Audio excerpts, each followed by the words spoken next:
इस केस में बहुत गलत तरीके से राजस्थान की लोकल पुलिस ने 302, जिसका अर्थ है कि आप किसी को जानबूझकर मार रहे हैं, जो मर्डर की धारा आईपीसी की 302 है, उसके तहत हमारी दिवंगत डॉक्टर अर्चना शर्मा जी के खिलाफ लगाया और उन्हें हैरास किया। किसी भी क्वालिफाइड डॉक्टर पे अगर उस पर क्वालिफिकेशन है 302 सेक्शन लग ही नहीं सकते कभी, मैक्सिमम उस पर लगेगी 304A, 302 तो कभी लग ही नहीं सकती जी। जहाँ तक इस घटना का संबंध है, इसमें एक डॉक्टर को आत्महत्या करने के लिए बाध्य किया गया है। 302 धारा लग ही नहीं सकती। 302 में तो कोई भी जजमेंट सुप्रीम कोर्ट का है, उसमें कोई केस दर्ज हो नहीं सकता जब तक कि कोई एक्सपर्ट कमेटी की राय नहीं हो। इवन 304A जो है उसमें भी बहुत मुश्किल से दर्ज होना चाहिए। मेडिकल और सर्जिकल कॉम्प्लिकेशंस जो हमारे फील्ड में हैं वो होनी ही होनी है, उनको चाहे कई ऐसी कॉम्प्लिकेशंस हैं जिनको हम नहीं रोक सकते हैं। तो पब्लिक को भी इसके बारे में अवेयर होना चाहिए और किसी भी अवस्था में पुलिस एक्शन इस केस में नहीं होना चाहिए। इमीडिएटली बहुत हाई लेवल की इंक्वायरी होनी चाहिए और किस तरीके से इसको एक सेंट्रल लेवल पे लॉ इनेक्ट होना चाहिए कि कैसे इसको इमीडिएटली रोका जाए और कोई नेक्स्ट घटना ना हो। डॉक्टर अर्चना शर्मा की आत्महत्या नहीं, हत्या है। दौसा की घटना को लेकर डॉक्टर खासे नाराज हैं। अलग अलग जगहों पर विरोध प्रदर्शन चल रहा है। कुछ लोग ब्लैक पट्टी लगा के भी काम कर रहे हैं और यहाँ पर दिल्ली मेडिकल एसोसिएशन जो है वो अपनी नाराज़गी जाहिर कर रहा है। हमारे साथ अश्विनी डालमिया हैं जो दिल्ली मेडिकल एसोसिएशन के प्रेसिडेंट हैं, साथ में गिरीश त्यागी जी भी हैं जो दिल्ली मेडिकल काउंसिल के रजिस्ट्रार हैं। अश्विनी जी, क्या कहेंगे इस घटना को लेकर? देखिए, इलाज के दौरान कुछ नॉन कॉम्प्लिकेशंस होते हैं। हमारे प्रोफेशन में जब हम इलाज करते हैं तो कुछ ऐसे कॉम्प्लिकेशंस हैं जिनका हो जाना स्वाभाविक है। उस कॉम्प्लिकेशंस के होने के बाद मरीज को रिड्रेसल सिस्टम का हर तरीका दिया हुआ है। आप काउंसिल में जाके कंप्लेन कर सकते हैं, पुलिस में कंप्लेन कर सकते हैं और स्टैट्यूटरी बॉडी में जा सकते हैं।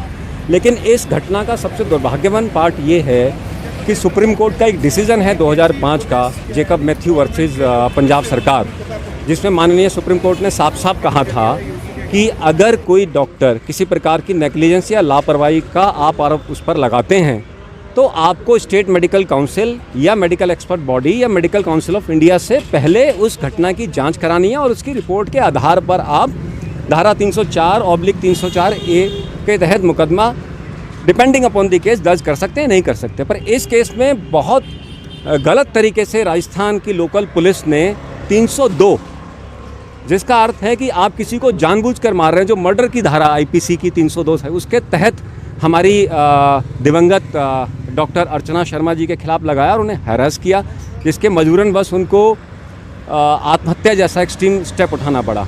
अगर इसी प्रकार से लोकल पुलिस अथॉरिटीज़ और प्रशासन काम करेगा तो मुझे लगता है कि वो समय दूर नहीं है जब हम लोग मेडिकल प्रोफेशन में आने वाले बच्चे आना बंद कर देंगे और हम जो प्रेजेंट बॉडीज़ हैं उन्हें कुछ ना कुछ एक्सट्रीम स्टेप्स लेने पड़ेंगे, चाहे हमें भारत बंद करना पड़े, इमरजेंसी सर्विसेज बंद करनी पड़े या पूरा हेल्थ सिस्टम को ठप करना पड़े। अभी फ़िलहाल जो डॉक्टर डालमिया हैं, आप लोग क्या चाहते हैं? यहाँ पे अपना विरोध प्रदर्शन होगा आप लोगों का, आप लोग की नाराज़गी बहुत लाजमी है। इसके ज़रिए क्या एक संदेश या कहाँ तक हम पहुँचने की कोशिश कर रहे हैं? देखिए, इसके माध्यम से हम संदेश देना चाह रहे हैं समाज को, अपने साथियों को, पुलिस प्रशासन को, कि डॉक्टरों के प्रति इस तरह की इनसेंसिटिवनेस, इस तरह की असंवेदनशीलता जो है वो बहुत ही गलत है। हमारा प्रोफेशन बाकी प्रोफेशन के साथ आप कंपेयर नहीं कर सकते। इस प्रोफेशन के कुछ कॉम्प्लिकेशंस हैं जिसको उचित तरीके से उठाया जाना चाहिए। इस प्रकार से अगर आप पढ़े लिखे समाज के क्रीमी तबके को अगर इस तरह से ट्रीट करेंगे कि आप अपने परिवार को छोड़कर किसी को आत्महत्या जैसा एक्सट्रीम स्टेप उठाना पड़े तो ये बहुत ही दुर्भाग्यपूर्ण है। हम चाहते हैं कि इस पर समाज, मीडिया, न्यायपालिका, पुलिस प्रशासन को संवेदनशीलता बढ़े, वो जाने कि इस प्रोफेशन में क्या क्या इस प्रोफेशन की इलाज के दौरान कॉम्प्लिकेशंस के पहलू। हमारे साथ दिल्ली मेडिकल काउंसिल के डॉक्टर गिरीश त्यागी भी हैं जो रजिस्ट्रार हैं। सर, क्या कहना चाहेंगे? अपने आप में घटना दुर्भाग्यपूर्ण है। घटना तो बहुत ही ज़्यादा गाहे बगाहे ऐसी चीज़ें हम देखते हैं, मारपीट की घटना भी देखते हैं, लेकिन ये कहीं उससे ज़्यादा बढ़कर हो गया। ये तो एक एक्सट्रीम स्टेप है। मतलब तक कि मारपीट की घटनाएं होती थी जिसमें कि पब्लिक आके असॉल्ट करती थी और जाके गाली गलौज होता था, इस तरह तोड़फोड़ की घटनाएं होती थी। पर ये तो एक एक्सट्रीम है। और पुलिस की भी भूमिका साथ में सेक्शन 302 की मतलब आपका इंटेंट टू किल है। किसी भी क्वालिफाइड डॉक्टर पे अगर उस पर क्वालिफिकेशन है 302 सेक्शन लग ही नहीं सकते कभी, मैक्सिमम उस पर लगेगी 304A, 302 तो कभी लग ही नहीं सकती। यहाँ पर जो पुलिस ने जो 302 सेक्शन लगाई है, यानी इंटेंट टू किल वही हो सकता है अगर कोई क्वैक किसी को ट्रीट कर रहा है या कोई जानबूझ के इसको मार रहा है। यहाँ पर उसका ट्रीटमेंट करा गया, क्वालिफाइड डॉक्टर से ट्रीटमेंट करा गया, क्वालिफाइड जो रिकॉग्नाइज जगह थी वहाँ पर जो नर्सिंग होम था जहाँ पे डिलीवरी सिजेरियन सेक्शन के लिए वो जगह मानी गई थी, उसको आपके ऐसा assessment of the Rajasthan government. उसके बाद वहाँ पर जो कॉम्प्लिकेशन हुई, ये जो PPH हुआ यानी डिलीवरी के बाद ब्लीडिंग है, एक कॉम्प्लिकेशन है जो कि किसी को भी हो सकती है, जिसकी कि बुक्स में लिखा गया, पढ़ाया गया है मेडिकल स्टूडेंट्स को। और जैकब मैथ्यूज़ के जैसा कि डॉक्टर अश्विन डार्मन ने बताया, जैकब मैथ्यूज़ जजमेंट जो कि 2005 का जजमेंट है, वो इसको इसीलिए लाया गया था कि डॉक्टरों को अननेसेसरी हरेस ना करा जाए, क्योंकि इससे पहले डॉक्टरों को अरेस्ट करा जाता था। पुलिस अपनी भूमिका को लांघते हुए डॉक्टरों को अरेस्ट करके वहाँ पर उस पर प्रेशर बना के डॉक्टरों से पैसे मांगती थी, इस तरह की घटनाएं होती थी। जैकब मैथ्यूज़ में जजमेंट इसलिए लाया गया ये कि वहाँ पर कोई भी अगर केस रजिस्टर होगा डॉक्टर के खिलाफ, नेग्लिजेंस का केस होगा, तो उसमें एक पहले इंक्वायरी होगी, इन्वेस्टिगेशन होगा। इन्वेस्टिगेशन एक एक्सपर्ट बॉडी करेगी, चाहे वो मेडिकल काउंसिल है, चाहे वो गवर्नमेंट की बनाया हुआ बोर्ड है। उसके बाद ही आपको केस रजिस्टर करोगे तभी ट्रायल होगा। मतलब अरेस्ट को तो उसमें नहीं कर आपके, उसके बाद भी केस रजिस्टर होने के बाद भी जरूरी नहीं कि अरेस्ट हो। यहाँ पर तो उसको 302 करा गया और डॉक्टर पे इतना प्रेशर क्रिएट करा गया, जो कि प्रेशर पब्लिक का, मीडिया का, पॉलिटिशियन का और पुलिस का तो एक्सट्रीम है। हमारी मांग जो दिल्ली मेडिकल एसोसिएशन की मांग है, पहली चीज़ जो पुलिस ने जो भी इसमें पुलिसमैन, चाहे वो SHO है, IO है, उनको सिर्फ उनके लेवल पे काम नहीं होगा कि IO को आप बर्खास्त कर देंगे, आपके आज शाम तक ये IO बर्खास्त हो जाएगा, SHO को टर्मिनेट कर देंगे। हमारा मानना है कि यहाँ पर IO या SHO अपने लेवल पे इस तरह का एक्सट्रीम स्टेप नहीं ले सकता। इसमें जो भी वहाँ पर DCP है, कमिश्नर ऑफ पुलिस है, उनको अरेस्ट करा जाए, उनकी सर्विस से टर्मिनेट करी जाए। प्लस साथ में सेंट्रल गवर्नमेंट को देखना चाहिए कि इस तरह की घटनाएँ ना हो। उनको IMA पहले से मांग करती रही है कि जो सेंट्रल एक्ट लाया जाए वायलेंस के खिलाफ, तो उसको जल्दी लागू करा जाए। और दिल्ली मेडिकल एसोसिएशन पे चुप नहीं बैठे कि हमारा ये अभी इनिशियल स्टेप है, इसके बाद हम किसी भी हद तक जा सकते हैं। मतलब कि हम भूख हड़ताल और आमरण अनशन पे भी हम बैठ सकते हैं। हम अपनी दिल्ली मेडिकल एसोसिएशन के जो मेंबर्स हैं, एग्जीक्यूटिव कमेटी है, वो अपनी जान तक देने को तैयार हैं अगर इस पर गवर्नमेंट ने या डिफरेंट अथॉरिटीज़ ने संज्ञान नहीं लिया तो। डॉक्टर साहब अपना नाम भी आप बता दीजिए। मैं डॉक्टर सतीश त्यागी हूँ, senior vice president Delhi medical association. जी, जहाँ तक इस घटना का संबंध है, इसमें एक डॉक्टर को आत्महत्या करने के लिए बाध्य किया गया है। 302 धारा लग ही नहीं सकती। किस डॉक्टर की इंटेंशन होती है कि वो अपने मरीज को बुला के उसके मर्डर करने की प्लानिंग करे? ये तभी 302 उसी स्थिति में लग सकती है जब कोई प्लान मर्डर करता है। और आपने जो भी पुलिस ऑफिसर वहाँ पे थे, जो कंसर्न अथॉरिटीज़ थी, एडमिनिस्ट्रेशन में थे, पॉलिटिशियन थे, उन्होंने उस डॉक्टर को इतना ज़्यादा हरास किया। मैं कहता हूँ वो उसके कारण है उसकी मृत्यु के। और उन लोगों को उन्हीं धाराओं के अंदर गिरफ्तार करना चाहिए और उनको सस्पेंड करना चाहिए तुरंत प्रभाव से, जो कि हमारे सुप्रीम कोर्ट की भी जो रूलिंग है उसको भी मानने के लिए तैयार नहीं है। ऐसी स्थिति में तो लॉ एंड ऑर्डर का क्या होगा? हमारी डिमांड दिल्ली मेडिकल एसोसिएशन की ये है कि जल्दी से जल्दी, कल तक, परसों तक उनको कोई ना कोई सज़ा मिलनी चाहिए। इमीडिएट इफेक्ट से उनका सस्पेंशन होना चाहिए और उनके ऊपर स्ट्रिक्ट एक्शन लेना चाहिए, ताकि इस तरह की कोई आगे से कोई ज़रूरत ना करे, कोशिश ना करे कि किसी के भी ऊपर 302 धारा लगा के उसको फोर्स करे कि वो आत्महत्या करे। और इसका केवल डॉक्टरों के ऊपर नहीं है, आम जनता के ऊपर इसका बहुत बड़ा नुकसान होने वाला है।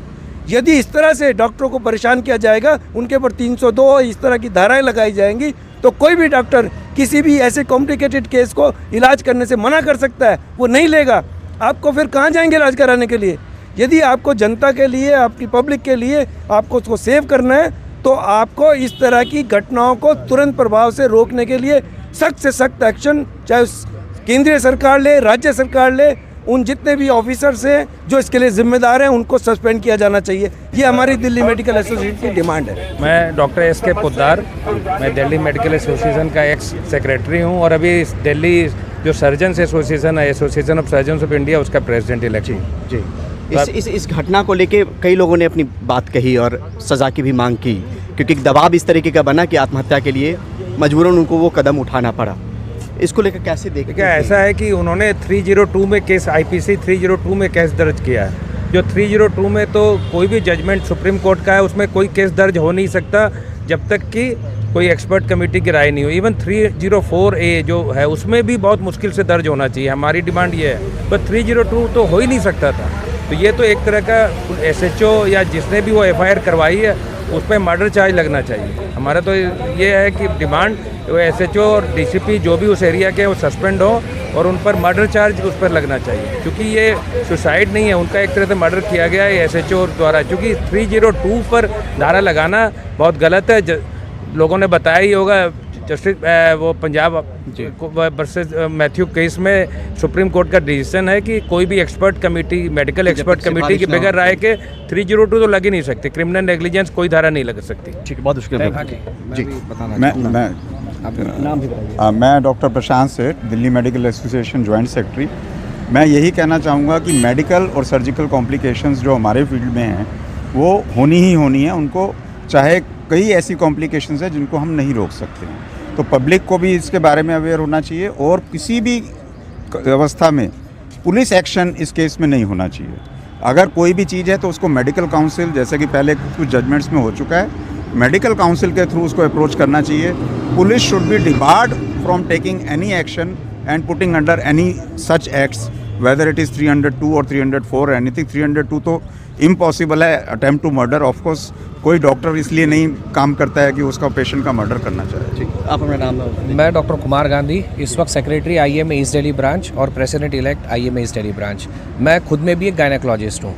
मैं पिछले 20-22 साल से प्रैक्टिस कर रहा हूँ, लेकिन जो पिछले 3-4 साल के हालात है वो हालात इस तरह के बन गए हैं कि किसी को भी अगर पेशेंट पे डाउट है या डर लगता है कि ये या तो लड़ाई झगड़ा करेगा या इसमें कुछ कॉम्प्लिकेशन होनी है, वो पेशेंट को आगे रेफरेंस बढ़ती गई है। यानी कि कोई भी डॉक्टर हल्की सी भी रिस्क लेने को तैयार नहीं है, क्योंकि अगर छोटी सी भी रिस्क ली जाती है तो उसका अंजाम यहाँ तक है कि आपको सुसाइड तक ले जाया जाता है, जो कि गलत है कहीं ना कहीं। तो मेरा मानना स्ट्रांगली है to condemn the IPC 302। 304A भी जब लगता है वो तब लगता है जब मेडिकल काउंसिल, सुप्रीम हमारी जो काउंसिल है वो तय करती है कि इसमें नेग्लिजेंस था, फिर वो अपने आप में डिसीजन देता है कि इस नेग्लिजेंस की इतनी आपकी एक्शन होनी चाहिए। अगर उसके बियॉन्ड का कोई कर रहे हैं जिनको इसके बारे में कुछ नॉलेज नहीं है, if they act so strongly कि जिससे किसी को अपनी जान लेनी पड़े, तो ये बहुत ही दुर्भाग्यपूर्ण है। पहली चीज़ है। दूसरी चीज़ है, इससे आने वाले समय में जनता को ही सबसे ज़्यादा नुकसान होगा। क्यों नुकसान होगा? कि किसी को भी लगेगा यार कॉम्प्लिकेटेड है, कुछ है यार, आगे भेज दो, हमें नहीं रखना है, रेफ़र कर दो। तो इसमें जो होगा कहीं ना कहीं आगे चल के जनता को ही नुकसान होगा। ये चीज़ें देख के आने वाली जनरेशन मेडिकल प्रोफेशन नहीं लेना चाहती है। हम डॉक्टर्स बने हैं, हमारे पेरेंट्स डॉक्टर थे, हमें लगता था बहुत अच्छी चीज़ है, हम भी करें।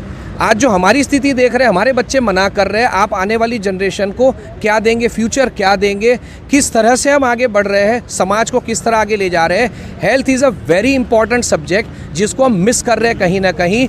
तो प्रशासन को और सभी जो भी अधिकारी है उनको ये सोचना होगा कि हम इस तरह से काम ना करें जिससे कि आने वाले टाइम में हम जनता की सेवा करने से मना करना शुरू कर दें। कैसे देखते हैं इसको डॉक्टर साहब? देखिए, ऐसा है कि ये कोई नई घटना नहीं है। ऐसी घटनाएं कई बार होती हैं और ये सरकार के संज्ञान में, और जो भी अथॉरिटीज़ हैं, लोकल और even police commissioner different states में, क्योंकि ये एक स्टेट मैटर है, हेल्थ भी स्टेट मैटर है और पुलिस भी स्टेट के कंट्रोल में है, तो सब जगह आलमोस्ट ये अब ये राजस्थान में हुआ है। और इस तरह की घटनाएं एक सुप्रीम कोर्ट की जजमेंट को भी वायलेट करते हुए या टाइम टू टाइम जो ऑब्जर्वेशंस आई हैं उसके अंदर आप इस तरह से एक डॉक्टर को इतना प्रताड़ित करें कि वो सुसाइड कर ले, आप अपने आप सोच सकते हैं कि कितना भयानक घटना है। और ये तो एक मर्डर है। अब तक हम देखते थे कि परिजन और डॉक्टर के बीच में होती थी चीज़ें, इसमें पुलिस की भी संलिप्तता है क्योंकि जो धाराएं लगी उसके बाद देखिए इसके अंदर जो परिजन हैं उन्होंने पुलिस के साथ क्या सांठ-गांठ की है कि उन्होंने जो हंगामा किया, तोड़फोड़ की, उसमें उन्होंने हॉस्पिटल का साथ प्रॉपर्टी डैमेज हो रही है, लोग के जान को खतरा है, उसकी तरफ ना ध्यान देते हुए उन्होंने ध्यान किस पे दिया कि कैसे उनको अरेस्ट करें, कैसे उन पे मर्डर के चार्ज लगाएं, 302 लगाएं और उनकी डेथ हो गई जब सुसाइड करना पड़ा उनको। ये तो क्लियर कर मर्डर है, ये सुसाइड नहीं है। और इसके ऊपर तो इमीडिएटली जो अधिकारी वहाँ पे थाने के हैं और जो लोग हैं उनके अगेंस्ट इमीडिएटली उनको सस्पेंड करना चाहिए और मर्डर का केस उन पे लगाना चाहिए। आने वाले वक्त में कैसे देखते हैं कि इस तरह की घटनाएं रुक पाएँ, उसको लेकर क्या कुछ कदम उठाने की ज़रूरत है? देखिए, जब जो कुछ भी पुलिस का एटीट्यूड रहा है और जो लोकल एडमिनिस्ट्रेशन का एटीट्यूड रहा है या लोकल पॉलिटी का एटीट्यूड रहा है, इससे बिल्कुल क्लियर है कि ये वायलेंस को बढ़ावा देगा और डॉक्टर्स जो हैं इसको चुप हाथ पे हाथ धरे नहीं बैठेंगे। हम आज पूरी अपनी सर्विस 40 साल की करके आपके सामने खड़े हैं। बड़े बड़े इंस्टीट्यूशंस का एडमिनिस्ट्रेटिव पोजीशन संभाली है। हमने बहुत क्लोज से देखा है कि कैसे हमारे young doctors, nursing homes, establishments किस तरह से इस टाइम भय में जी रहे हैं और अपना काम कर रहे हैं। इस तरह तो लोग जो डिलीवरीज भी करना बंद कर देंगे और रूटीन पेशेंट्स देखेंगे और इस तरह से पब्लिक को नुकसान होगा, वायलेंस बढ़ेगी। इसके अंदर जो है, जो आप कह रहे हैं परिजनों और डॉक्टर के बीच में होता है, वो और बढ़ेगा। उनको एक शाय मिलेगी कि हम सुप्रीम कोर्ट की जजमेंट जो है, सुप्रीम कोर्ट की जो डायरेक्शंस हैं, उसको भी दत्ता दिखाते हुए हम इस तरह के काम कर सकते हैं। हम डॉक्टर को मार भी सकते हैं। आपने ये देखा होगा कि कई जजमेंट्स आई हैं, बाद में कोर्ट ने संज्ञान लिया कई वर्षों के बाद और सज़ा दिलाई है जिन लोगों ने डॉक्टर्स पे अटैक किया है। और ये तो अटैक नहीं है, ये तो पुलिस भी साथ मिल गई। और कैसे मिल गई, उनके बीच में क्या कन्वेंस थी, उनके बीच में उन लोगों ने क्या उनको ऑफ़र किया या किस तरह से उनको उम्मीद थी पुलिस को या किस तरह के एलिमेंट थे, मैं कुछ कमेंट नहीं कर पाऊँगा। बट सारे के सख्त सज़ा होनी, इसके अंदर इमीडिएटली बहुत हाई लेवल की इंक्वायरी होनी चाहिए और किस तरीके से इसको एक सेंट्रल लेवल पे लॉ इनेक्ट होना चाहिए कि कैसे इसको इमीडिएटली रोका जाए और कोई नेक्स्ट घटना ना हो। हम लोग सारे डॉक्टर्स, इंडियन मेडिकल एसोसिएशन जो दुनिया की सबसे बड़ी एसोसिएशन है, दिल्ली मेडिकल एसोसिएशन जो हिंदुस्तान की सबसे पुरानी मेडिकल एसोसिएशन है, मैं प्रेसिडेंट हूँ joint action council service doctors का। जो जितने भी सर्विस डॉक्टर्स हैं हॉस्पिटल्स में और डिस्पेंसरीज में, सबके सब, और जो प्राइवेट इसकी नर्सिंग होम्स की फॉर्म है, नर्सिंग होम फॉर्म, इन सब ने ये एक फैसला किया है कि अगर इस तरह की घटनाएं सरकार रोकने में असमर्थ है तो हम ऑल आउट जाएंगे और इसमें हमको चाहे जो भी एक्शन करना पड़े, सारे डॉक्टर्स इसके लिए तैयार हो रहे हैं। बहुत शुक्रिया आपसे बात करने के लिए। नई दिल्ली से परिमल कुमार, NDTV इंडिया।